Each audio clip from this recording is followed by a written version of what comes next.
Hello guys, ಎಲ್ಲರಿಗೂ ನಮಸ್ಕಾರ. ಇವತ್ತಿನ ಒಂದು ವಿಡಿಯೋದಲ್ಲಿ ಏರ್ ಇಂಡಿಯಾ ರಿಕ್ರೂಟ್ಮೆಂಟ್ 2024 ಕಡೆಯಿಂದ ಹೈಯರಿಂಗ್ ನ ಶುರು ಮಾಡ್ತಿದ್ದಾರೆ.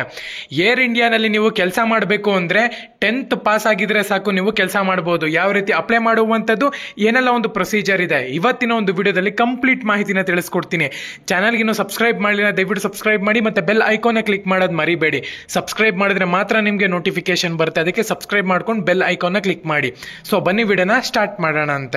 ಆರ್ಗನೈಸೇಷನ್ ನೇಮ್ ಬಂದ್ಬಿಟ್ಟು ಏರ್ಪೋರ್ಟ್ ಏರ್ ಇಂಡಿಯಾ ಅಂತ ಹೇಳಿ ಮೆನ್ಷನ್ ಮಾಡಿದ್ದಾರೆ. ನೀವು ಈ ಒಂದು ಜಾಬ್ಗೆ ಅಪ್ಲೈ ಮಾಡ್ತೀರಾ ಅಂದ್ರೆ ಆನ್ಲೈನ್ ನಲ್ಲೇನೆ ಅಪ್ಲೈ ಮಾಡಬಹುದು. ಅಪ್ಲಿಕೇಶನ್ ಅವಾಗಲೇ ಸ್ಟಾರ್ಟ್ ಆಗಿದೆ. ಯಾರೆಲ್ಲ ಅಪ್ಲೈ ಮಾಡಬಹುದು ಅಂದ್ರೆ ಬೋತ್ ಮೇಲ್ ಅಂಡ್ ಫಿಮೇಲ್ ಇಬ್ರು ಕೂಡ ಅಪ್ಲೈ ಮಾಡಬಹುದು. ಸ್ಯಾಲ್ರಿ ನೋಡ್ಕೊಳ್ಳೋದಾದ್ರೆ ಇವರಿಲ್ಲಿ 24,000 ಅಂತ ಹೇಳಿ ಮೆನ್ಷನ್ ಮಾಡಿದ್ದಾರೆ. 23,000 ರೂಪಾಯಿಂದ ಏರ್ ಇಂಡಿಯಾನ ಒಂದು ಸ್ಯಾಲ್ರಿ ಸ್ಟಾರ್ಟ್ ಆಗುತ್ತೆ. 60-70,000 ತನಕನೂ ಕೂಡ ಹೋಗಬಹುದು. ಟೋಟಲ್ ಪೋಸ್ಟ್ ನೋಡ್ಕೊಳ್ಳೋದಾದ್ರೆ 422 ಪೋಸ್ಟ್ ಇದೆ. ಕಣ್ಣು ಮುಚ್ಕೊಂಡು ಈ ಒಂದು ಜಾಬ್ಗೆ ನೀವು ಅಪ್ಲೈ ಮಾಡಬಹುದು. ನಂಬರ್ ಆಫ್ ಪೋಸ್ಟ್ ನೋಡ್ಕೊಳ್ಳೋದಾದ್ರೆ ವೇರಿಯಸ್ ಪೋಸ್ಟ್ ನ ಬಿಟ್ಟಿದ್ದಾರೆ ಅಂತಾನೆ ಹೇಳ್ಬೋದು. ಸ್ಕ್ರೀನ್ ಮೇಲೆ ಮೆನ್ಷನ್ ಮಾಡ್ತಿದ್ದೀನಿ ನೋಡಿ ಯಾವೆಲ್ಲ ಪೋಸ್ಟ್ ಅಂತ ಹೇಳಿ. ಅವೆಲ್ಲ ಪೋಸ್ಟ್ಗೂ ಕೂಡ 500 ರೂಪಾಯಿ ಚಾರ್ಜ್ ಮಾಡ್ತಿದ್ದಾರೆ ಅಪ್ಲಿಕೇಶನ್ ಅಪ್ಲೈ ಮಾಡೋಕ್ಕೋಸ್ಕರ. SC ST PWD ಗೆ ಯಾವುದೇ ಒಂದು ಅಪ್ಲಿಕೇಶನ್ ಫೀಸ್ ಇರೋದಿಲ್ಲ. ನೀವಿಲ್ಲಿ ಆರಾಮಾಗಿ ಅಪ್ಲೈ ಮಾಡಬಹುದು. ಸೊ ಡಿಸ್ಕ್ರಿಪ್ಷನ್ ಅಲ್ಲಿ ನನ್ನ ಒಂದು ಟೆಲಿಗ್ರಾಮ್ ಚಾನಲ್ ಲಿಂಕ್ ಇರುತ್ತೆ, ಕ್ಲಿಕ್ ಮಾಡಿಕೊಂಡು ಅವರ ಒಂದು ಅಫಿಷಿಯಲ್ ವೆಬ್ಸೈಟ್ ಲಿಂಕ್ ಕೊಟ್ಟಿರ್ತೀನಿ. ಅಲ್ಲಿ ಹೋಗ್ಬಿಟ್ಟು ನೀವು ಈಸಿಯಾಗಿ ಯಾವ ಜಾಬಿಗೆ ಬೇಕಾದ್ರೂ ಕೂಡ ಅಪ್ಲೈ ಮಾಡಬಹುದು. ಅದರಲ್ಲಿ ಇನ್ನ ತುಂಬಾ ಜಾಬ್ಸ್ ಇದೆ, ನಿಮ್ಗೆ ಯಾವ್ದು ಇಷ್ಟ ಆಗುತ್ತೋ ಆ ಒಂದು ಜಾಬ್ಗೆ ಅಪ್ಲೈ ಮಾಡಬಹುದು. ನೇಮ್ ಆಫ್ ದ ಪೋಸ್ಟ್ ನೋಡ್ಕೊಳ್ಳೋದಾದ್ರೆ ಹ್ಯಾಂಡಿ ಮ್ಯಾನ್, ಹ್ಯಾಂಡಿ ವುಮೆನ್ ಅಂತ ಹೇಳ್ಬಿಟ್ಟು ಮೆನ್ಷನ್ ಮಾಡಿದ್ದಾರೆ. 422 ಪೋಸ್ಟ್ ಇದೆ. ಲಿಟ್ರಲ್ ಆಗಿ 422 ಪೋಸ್ಟ್ ಇದೆ. ಅವರ ಒಂದು ಅಫಿಷಿಯಲ್ ವೆಬ್ಸೈಟ್ ನಲ್ಲೇ ಹೋಗಿ ನೀವು ಇಲ್ಲಿ ಅಪ್ಲೈ ಮಾಡಬೇಕಾಗತ್ತೆ. ಎಜುಕೇಶನ್ ಕ್ವಾಲಿಫಿಕೇಶನ್ ನೋಡ್ಕೊಳ್ಳೋದಾದ್ರೆ 10th SSLC ನ ನೀವು ಪಾಸ್ ಮಾಡಿರ್ಬೇಕಾಗತ್ತೆ. ಈ ಒಂದು ಜಾಬ್ಗೆ ಅಪ್ಲೈ ಮಾಡಬೇಕು ಅಂದ್ರೆ ಅವರು ಲಿಸ್ಟ್ ಕೊಟ್ಟಿದ್ದಾರೆ, SSLC ಗೆ ಎಷ್ಟು, ಡಿಗ್ರಿಗೆ ಎಷ್ಟು ಅಂತ ಹೇಳ್ಬಿಟ್ಟು.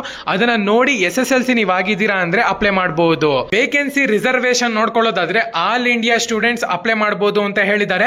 ಸೆಲೆಕ್ಷನ್ ಪ್ರೋಸೆಸ್ ನೋಡ್ಕೊಳ್ಳೋದಾದ್ರೆ ಒಂದು ಶಾರ್ಟ್ ಲಿಸ್ಟಿಂಗ್ ಮಾಡ್ತಾರೆ. ನಿಮ್ಮ ಒಂದು CV ಮೇಲೆ ಒಂದು ಶಾರ್ಟ್ ಲಿಸ್ಟಿಂಗ್ ಮಾಡಿ ಒಂದು ಚಿಕ್ಕದಾಗಿ ಇಂಟರ್ವ್ಯೂ ಕರೀತಾರೆ ಅಷ್ಟೇ, ಇನ್ನೇನು ಇಲ್ಲ. ರೆಸ್ಯೂಮ್ ಕ್ರಿಯೇಟ್ ಮಾಡಿಲ್ಲ ಅಂದ್ರೆ ಡಿಸ್ಕ್ರಿಪ್ಷನ್ ಅಲ್ಲಿ ಲಿಂಕ್ ಇರುತ್ತೆ, ಕ್ಲಿಕ್ ಮಾಡ್ಕೊಂಡು ಆ ಒಂದು ವಿಡಿಯೋ ನೋಡಿ ನೀವು ರೆಸ್ಯೂಮ್ ನ ಕ್ರಿಯೇಟ್ ಮಾಡ್ಕೊಂಡು ಆಮೇಲೆ ಈ ಒಂದು ಜಾಬ್ಗೆ ಅಪ್ಲೈ ಮಾಡಬೇಕಾಗತ್ತೆ.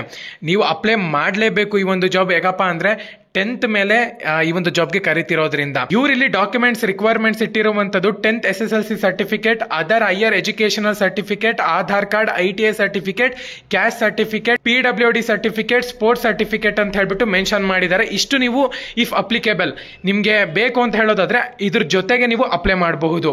ಸೊ ಏಜ್ ನ ಒಂದು ಲಿಮಿಟ್ ನೋಡ್ಕೊಳ್ಳೋದಾದ್ರೆ ಆಸ್ ಪರ್ ದ ರೂಲ್ ನಿಮ್ಗೆ 18 ವರ್ಷ ಕಂಪ್ಲೀಟ್ ಆಗಿರ್ಬೇಕಾಗತ್ತೆ. ಮ್ಯಾಕ್ಸಿಮಮ್ ಅಂದ್ರೆ ನಿಮ್ಗೆ 32 ವರ್ಷದ ಒಳಗಡೆ ಇರಬೇಕಾಗತ್ತೆ. ಇವರಿಲ್ಲಿ 28 ವರ್ಷ ಅಂತ ಹೇಳಿ ಮೆನ್ಷನ್ ಮಾಡಿದ್ದಾರೆ. ಕೆಲವೊಂದು ರಿಸರ್ವೇಶನ್ ಇರೋದ್ರಿಂದ ನಿಮ್ಗೆ 32 ವರ್ಷ ತನಕನೂ ಕೂಡ ಹೋಗಬಹುದು. ಅದಕ್ಕೋಸ್ಕರ ರಿಸರ್ವೇಶನ್ ನೋಡ್ಕೊಳ್ಳೋದಾದ್ರೆ OBC ನವರಿಗೆ 3 years, SC ST ನವರಿಗೆ 5 years, EWS ಗೆ ನಿಲ್ಲಿದೆ, PWD ಗೆ 10 years ರಿಸರ್ವೇಶನ್ ಇದೆ. PWD OBC ಗೆ 10 years, PWD SC ST ಗೆ ನಿಮ್ಗೆ 10 years ರಿಸರ್ವೇಶನ್ ಇದೆ ಅಂತಾನೆ ಹೇಳ್ಬೋದು. ಆರಾಮಾಗಿ ಅಪ್ಲೈ ಮಾಡಬಹುದು. ಡಿಸ್ಕ್ರಿಪ್ಷನ್ ಅಲ್ಲಿ ಲಿಂಕ್ ಇರುತ್ತೆ, ನನ್ನ ಒಂದು ಟೆಲಿಗ್ರಾಮ್ ಚಾನಲ್ ಹೋಗಿ ಎಲ್ಲರೂ ಕೂಡ ಅಪ್ಲೈ ಮಾಡಿ. 10th ಪಾಸ್ ಆಗಿದ್ದೀರಾ ಅಂದ್ರೆ ಈ ಒಂದು ಜಾಬ್ಗೆ ನೀವು ಎಲಿಜಿಬಲ್ ಆಗಿರ್ತೀರಾ. ಇನ್ನ ಸುಮಾರು ಜಾಬ್ಸ್ ಇದೆ ಅವ್ರದ್ರಲ್ಲಿ, ಯಾವ್ದು ಬೇಕೋ ಆ ಒಂದು ಜಾಬ್ಗೆ ಅಪ್ಲೈ ಮಾಡಬಹುದು. ಚಾನಲ್ಗೆ ಇನ್ನೂ ಸಬ್ಸ್ಕ್ರೈಬ್ ಮಾಡಲಿಲ್ಲ ಅಂದ್ರೆ ದಯವಿಟ್ಟು ಸಬ್ಸ್ಕ್ರೈಬ್ ಮಾಡಿ ಮತ್ತೆ ಬೆಲ್ ಐಕಾನ್ ಕ್ಲಿಕ್ ಮಾಡ್ಕೊಳ್ಳಿ. ಏನಕ್ಕಪ್ಪ ಅಂದ್ರೆ ಇದೇ ತರ ನಿಮಗೆ ಜಾಬ್ ಇನ್ಫಾರ್ಮೇಶನ್ ಡೈಲಿ ಅಪ್ಡೇಟ್ ಮಾಡ್ತಿರ್ತೀನಿ. ಸಬ್ಸ್ಕ್ರೈಬ್ ಮಾಡ್ಕೊಳ್ಳಿ.